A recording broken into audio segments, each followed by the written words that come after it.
P Krishnadas, Shakir പറയുന്ന കണക്കുകൾ വെച്ച് നോക്കുകയാണെങ്കിൽ 10,000-ൽ കൂടുതൽ വോട്ടുകൾക്ക് UDF ജയിക്കും എന്നാണ്. കാരണം ഇപ്പോഴത്തെ സാഹചര്യം ആ രീതിയിൽ വിലയിരുത്തുകയാണ് അദ്ദേഹം ചെയ്യുന്നത്. LDFന്റെ വോട്ടുകൾ കുറയും. അവിടെ നിന്ന് ഈ കഴിഞ്ഞ തവണ BJP നേടിയ ശ്രീധരന്റെ മികവിൽ നേടിയ വോട്ടുകൾ കുറയും. അവിടെ നിന്നൊക്കെ UDFിലേക്ക് വോട്ടിന്റെ ഒഴുക്കുണ്ടാകും എന്ന്. പക്ഷെ നിങ്ങൾ അങ്ങനെയല്ല കണക്ക് കൂട്ടുന്നത്. ഇത്തവണ വിജയം പിടിച്ചെടുക്കാം എന്നാണ്. ഏറ്റവും അവസാന ദിവസം BJP ഈ സന്ദീപ് വാര്യർ പോയതിനു ശേഷം ഈ അണികൾക്ക് എന്തോ പ്രത്യേക ഉത്സാഹം വന്നിട്ടുണ്ട്. അതൊരു ചതി അവിടെ നടന്നിട്ടുണ്ട്. അതുകൊണ്ട് BJPയുമായി ഇടഞ്ഞു നിൽക്കുന്ന, അതായത് നേതൃത്വവുമായി ഇടഞ്ഞു നിൽക്കുന്ന ആളുകളെ പോലും ഒന്ന് ഉത്തേജിപ്പിക്കുവാൻ ഇതുമൂലം കഴിഞ്ഞിട്ടുണ്ട്.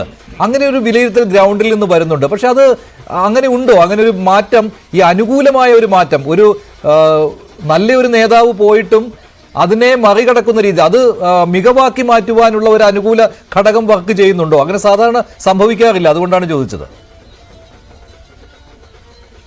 മഞ്ജുഷിന്റെ ഇത് ഒരു ശരിയായ രാഷ്ട്രീയ വിലയിരുത്തലാണ്.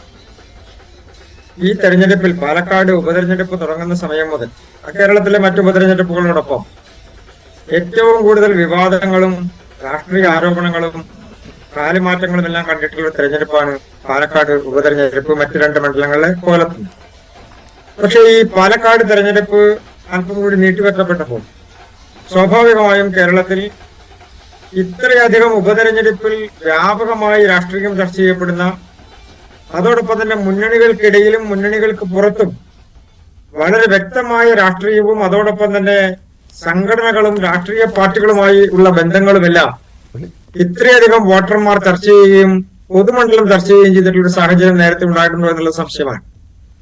പാലക്കാട് ഉപതെരഞ്ഞെടുപ്പിന് മുൻപ് പൊതു തെരഞ്ഞെടുപ്പുകളിൽ BJPക്ക് കഴിഞ്ഞ 3-4 തെരഞ്ഞെടുപ്പുകളിലായി, അത് അസംബ്ലി തെരഞ്ഞെടുപ്പിലാണെങ്കിലും ത്രിതല പഞ്ചായത്ത് തെരഞ്ഞെടുപ്പുകളിലാണെങ്കിലും ഇനി പാർലമെന്റ് തെരഞ്ഞെടുപ്പിലാണെങ്കിലും BJPക്ക് വോട്ട് ഇരട്ടിയോ അതിൽ കൂടുതലോ ആയി മാറിക്കൊണ്ടിരിക്കുന്ന ഒരു സാഹചര്യമാണ് പാലക്കാട് അസംബ്ലി മണ്ഡലത്തെ സംബന്ധിച്ചുള്ളത്.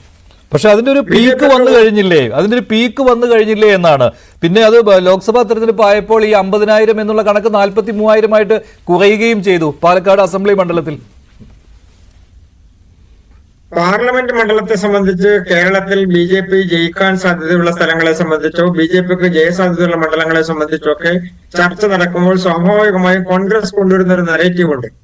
UDFനും LDFനും ഉള്ള ഒരു നരേറ്റീവ് ഉണ്ട്. ആ നരേറ്റീവിൽ കേരളത്തിലെ ജനങ്ങൾ പല മണ്ഡലങ്ങളിലും മാറിയും മറഞ്ഞും വോട്ട് ചെയ്യുന്ന സാഹചര്യമുണ്ട്. അതല്ല അസംബ്ലി തെരഞ്ഞെടുപ്പ് വരുമ്പോൾ. അസംബ്ലി തെരഞ്ഞെടുപ്പിൽ കഴിഞ്ഞ തവണ ഉണ്ടായിരുന്ന രാഷ്ട്രീയ സാഹചര്യം BJPക്ക് പല മണ്ഡലങ്ങളിലും ജയിക്കാനുള്ള സാധ്യതകളിലേക്ക് അടുത്തു വരുമ്പോൾ BJP ജയിക്കരുത് എന്നുള്ള ഒരു വലിയ രാഷ്ട്രീയ തീരുമാനത്തോടു കൂടി LDFും UDFും പരസ്പരം വോട്ട് മറിച്ച് നൽകുന്ന ഒരു സാഹചര്യം നേരത്തെയും ഉണ്ടായിട്ടുണ്ട്. കഴിഞ്ഞ അസംബ്ലി തെരഞ്ഞെടുപ്പിൽ കണ്ടത് ശ്രീധരൻ ജയിക്കാനുള്ള സാധ്യത പാലക്കാടുണ്ട് എന്നുള്ള സാഹചര്യം വന്നപ്പോൾ തങ്ങളുടെ പക്ക വോട്ടുകൾ, തങ്ങളുടേതായിട്ടുള്ള പാർട്ടി വോട്ടുകൾ, അത് ഇടതുപക്ഷത്ത് നിന്ന് പ്രത്യേകിച്ച് CPMൽ നിന്ന് UDFന്റെ സ്ഥാനാർത്ഥിക്ക് അനുകൂലമായി പോയി എന്നുള്ളതാണ് യാഥാർത്ഥ്യം. അത് CPMന്റെ നേതാക്കന്മാരടക്കം പിന്നീടുള്ള ചർച്ചകളിലും രാഷ്ട്രീയ ചർച്ചകളിലും അവരുടെ വിലയിരുത്തലുകളിലും തുറന്നു പറഞ്ഞ സാഹചര്യം ഉണ്ടായിട്ടുണ്ട്. ഏതാണ്ട് 12,000-13,000 വോട്ടുകൾ UDFിലേക്ക് കഴിഞ്ഞ തവണ LDFിൽ നിന്ന് പോയതിന്റെ അതിന്റെ ഒരു പ്രതിഫലനമായിരുന്നു UDF സ്ഥാനാർത്ഥിക്ക് കിട്ടിയിട്ടുള്ള കഴിഞ്ഞ തവണത്തെ വിജയം. അത് ഈ തവണ LDF തിരിച്ചു പിടിക്കുമോ എന്നുള്ളതൊരു സുപ്രധാനമായിട്ടുള്ള ചോദ്യമാണ്. അല്ല, അങ്ങനെയാണെങ്കിൽ ആ സാഹചര്യത്തിൽ മാറ്റമുണ്ടാകാൻ വഴിയില്ലല്ലോ. അത് മാത്രമല്ല, മതേതര വോട്ടുകൾ എന്നാണ് അതിനെ UDFും LDFും വിശേഷിപ്പിക്കുന്നത്. ആ വോട്ടുകൾ അവിടെ തന്നെ ഉണ്ടാകുമല്ലോ സ്വാഭാവികമായിട്ടും. കാരണം അവിടെ ഒരു നറേറ്റീവ് വന്നു കഴിഞ്ഞു, BJPയും UDFും തമ്മിലാണ് മത്സരം നടക്കുന്നത് എന്ന്. മഞ്ജുഷ, കേരളത്തിൽ ഈ മതേതര വോട്ടുകൾ എന്ന് പറഞ്ഞ യഥാർത്ഥത്തിൽ കിട്ടുന്ന പാർട്ടി BJPയാണ്. മറ്റു രണ്ട് മുന്നണികളും ചെയ്യുന്നത് ഇത്രയധികം കാപട്യത്തോടു കൂടി മതേതരത്വം പറയുന്ന മുന്നണികളെ രാഷ്ട്രീയ പാർട്ടികളെ നമ്മൾ കണ്ടിട്ടുണ്ട്. UDFിലുള്ള മുസ്ലിം ലീഗ് നിലനിൽക്കുമ്പോൾ, UDFിലെ മറ്റ് സാമുദായിക സംഘടനകൾ നിലനിൽക്കുമ്പോൾ അവർ പറയുകയാണ് ഞങ്ങൾ മതേതരത്വമാണ് എന്ന് UDF പറയുന്നു.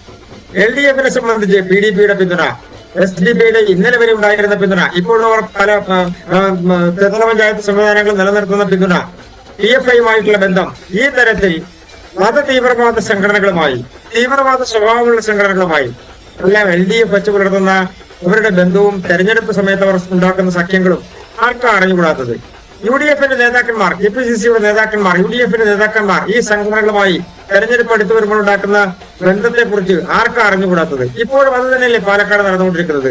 പാലക്കാട് കഴിഞ്ഞ 2-3 വർഷത്തിനിടയിൽ നടന്നിട്ടുള്ള സഞ്ജിത്തിന്റെ മരണത്തെ സംബന്ധിച്ചാണെങ്കിലും അതുപോലെ തന്നെ ശ്രീനിവാസന്റെ മരണവുമായി ബന്ധപ്പെട്ടുകൊണ്ടാണെങ്കിലും എല്ലാം ഉണ്ടായിട്ടുള്ള രാഷ്ട്രീയമായിട്ടുള്ള മാറ്റങ്ങളുണ്ടല്ലോ, അവിടെ ഉണ്ടായിട്ടുള്ള പ്രശ്നങ്ങൾ, അതോടൊപ്പം തന്നെ അവിടെ സൃഷ്ടിക്കപ്പെട്ടുള്ള ഒരു സാമുദായിക സംഘർഷത്തിനുള്ള സാധ്യത, അതില്ലാതൊക്കെ BJP അല്ലേ. ആ സാഹചര്യത്തിൽ BJPക്ക് അനുകൂലമായ പൊതുജനങ്ങൾ, സാധാരണക്കാരായിട്ടുള്ള ആളുകൾ, ആ പാലക്കാട് നിയോജകമണ്ഡലത്തിലെ ജനങ്ങൾ, അവർ ശക്തമായി BJP അനുകൂലമായിട്ടുള്ള നിലപാടുകൾ സ്വീകരിക്കുന്നത് രാഷ്ട്രീയപരമായിട്ടുള്ള വസ്തുതയാണ്. ആ വസ്തുതയെ കാണാതിരുന്നു കൂടാ എന്നുള്ളതാണ് ഒരു വശം. മറ്റൊന്ന് മഞ്ജുഷ് ചോദിച്ച ചോദ്യം, ഞങ്ങളുടെ പാർട്ടിയിൽ നിന്ന് ഏതെങ്കിലും ഒരാൾ പോയാൽ ആ പാലക്കാട് മണ്ഡലത്തിൽ അദ്ദേഹത്തിന് വോട്ടില്ല എന്നാണ് എന്റെ വിശ്വാസം. വോട്ടില്ല എന്നുള്ളത് തന്നെയാണ് യാഥാർത്ഥ്യം.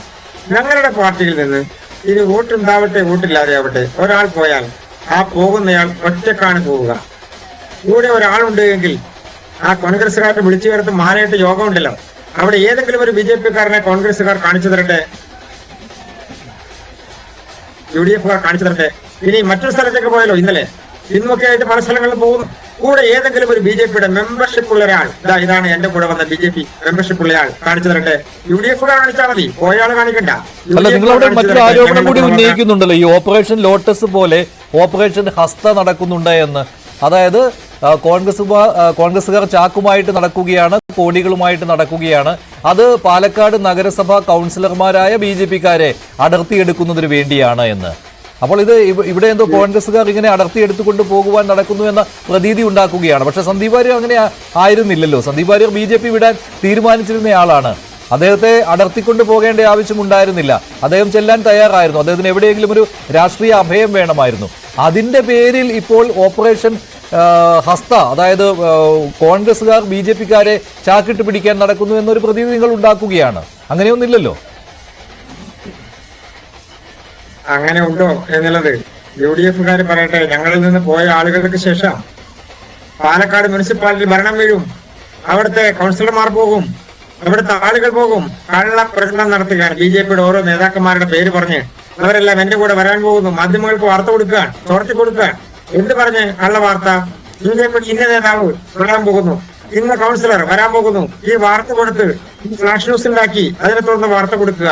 ഇനി ആരെങ്കിലും വന്നു എന്നിരിക്കട്ടെ, ഏതെങ്കിലും ഒരു BJPക്കാർ അങ്ങനെ പോകാനുള്ള സാധ്യത ഉണ്ടോ എന്നുള്ളത് ആദ്യം പോയയാൾ വിലയിരുത്തട്ടെ. കൂടെ പോരാൻ ആരെങ്കിലും ഉണ്ടോ? ഈ നമ്മുടെ സ്വന്തം കൈവിരലില്ലേ, ആ കൈവിരൽ നിവർത്തിയാൽ അതിനൊപ്പം നിൽക്കാൻ പറ്റുന്നത് ഏതെങ്കിലും ഒരു വിരൽ മടക്കാൻ പറ്റുമോ എന്നുള്ളത് ആദ്യം നോക്കട്ടെ. എന്നിട്ടാവട്ടെ BJPക്ക് അനുകൂലമായിട്ടുള്ള അല്ലെങ്കിൽ BJPയുടെ രാഷ്ട്രീയത്തെ കുറിച്ചുള്ള ചർച്ചകൾ നടത്താൻ. ഇനി മറ്റൊരു പ്രധാനപ്പെട്ട കാര്യം, പാലക്കാട് അസംബ്ലി തെരഞ്ഞെടുപ്പുമായി ബന്ധപ്പെട്ട് ഞങ്ങൾക്ക് ഈ പോയ ആളുകളുണ്ടല്ലോ, ഞങ്ങളിൽ നിന്ന് വിട്ടുപോയി, ഞങ്ങളിൽ നിന്ന് വലിയ അവാർഡ് എടുത്തുകൊണ്ടുപോയ ആളുകൾ, ആ ആളുകളൊന്ന് മനസ്സിലാക്കിപ്പോട്ടെ. ഞങ്ങളുടെ കൂടെ ഏതെങ്കിലും ഒരു പ്രവർത്തകൻ സജീവമല്ലാതിരുന്നു എന്നിരിക്കട്ടെ, നേരത്തെ മഞ്ജുഷി ചോദ്യത്തിനുള്ള ഉത്തരമാണ് ഞാൻ പറയാൻ ആഗ്രഹിക്കുന്നത്. ഞങ്ങളോടൊപ്പം അതിന്റെ പേരിൽ ഒരാൾ പോയതിന്റെ പേരിൽ ഒരു 100 പേരാണ് സജീവമായി. ഒരു 100 എന്ന് പറഞ്ഞാൽ ഒരു 100ന്റെ 100 ഇരട്ടി ആളുകളാണ് കൂടുതൽ സജീവമായി രംഗത്ത് വന്നത്. കാരണം ഈ അപകടം ഞങ്ങൾ തിരിച്ചറിയുക, ഞങ്ങളോടൊപ്പം നിന്ന്, ഞങ്ങളോടൊപ്പം നടന്ന്, മറ്റുള്ളവർക്കൊപ്പം മനസ്സുകൊണ്ട് നടന്നിരുന്ന ഒരു സാഹചര്യമുണ്ടല്ലോ കുറച്ചു കാലം. അതിനുശേഷമാണല്ലോ പോയത്. മഞ്ജുഷ് സൂചിപ്പിച്ചത് കൃത്യമായ രാഷ്ട്രീയമാണ്. പോകാൻ തീരുമാനിച്ച ഒരാൾ അതിന് മുൻപെടുക്കുന്ന ചില മുൻകരുതലുകളുണ്ടല്ലോ, ആ മുൻകരുതലുകൾ എടുക്കുന്ന സമയത്ത് എടുക്കുന്ന ചില നിലപാടുകളുണ്ട്.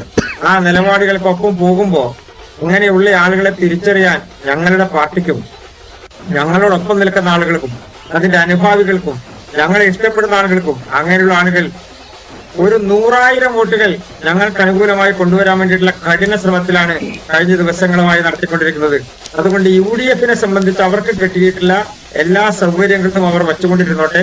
ഈ തെരഞ്ഞെടുപ്പിൽ പാലക്കാട് BJPയെ ജയിക്കൂ, BJP മാത്രമേ ജയിക്കൂ.